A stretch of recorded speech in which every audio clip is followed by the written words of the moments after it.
Intambara hagati ya Republika Iharanira Demokarasi ya Kongo n'inyeshamba za M23 iriko irabica bigacika na cyane cyane mu buseruko bwa Kongo ahasanzwe hari birindiro bikuru vy'umuhari M23.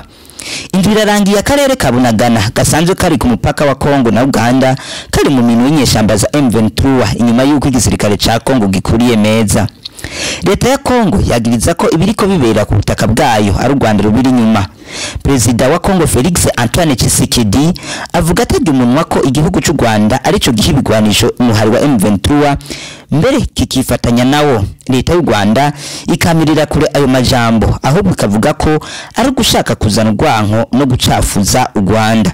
Umubano w'u Rwanda na Kongo ubandanye bamubi uko bukeye uko bwije. Aho ni mu gihe kuwa 15 ruheshi uyu mwaka turimo abanyekongo isinzi bihaye amabarabara mu myerekano yo kwiyamiriza u Rwanda bavuga ko ariko ruriko ruteza intambara muri Kongo biciye mu gushigikira inyeshamba za M23. Bakagiriza u Rwanda ko rushaka kwifatira ubuseruko bwa Kongo busanzwe bufise ubutare bwinshi.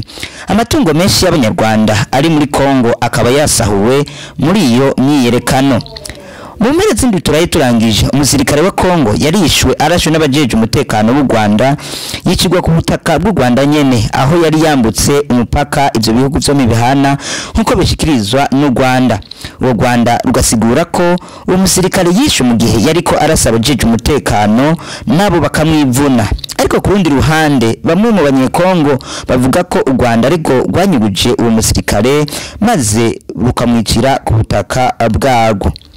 Bamwe mu bashinga amateka ba leta ya Kongo bagasaba Perezida Tshisekedi ko yotangaza intambara yeruye ku gihugu cy'u Rwanda. Mu gihe Perezida wa Kongo asaba amakungu gufatira ibihano Rwanda, yafashe n'ingingo yo guhagarika amasezerano yose Kongo yari ifitaniye n'u Rwanda.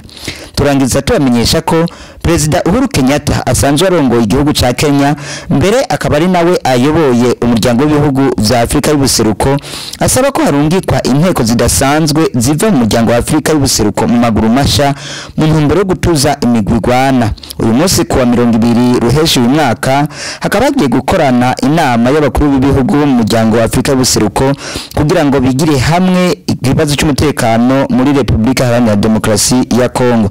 Tubibutsa kugira subscribe kuri channel yacu haba kuri Facebook cyangwa kuri YouTube kugira ngo mubandanye muronka amakuru meza kandi yizewe.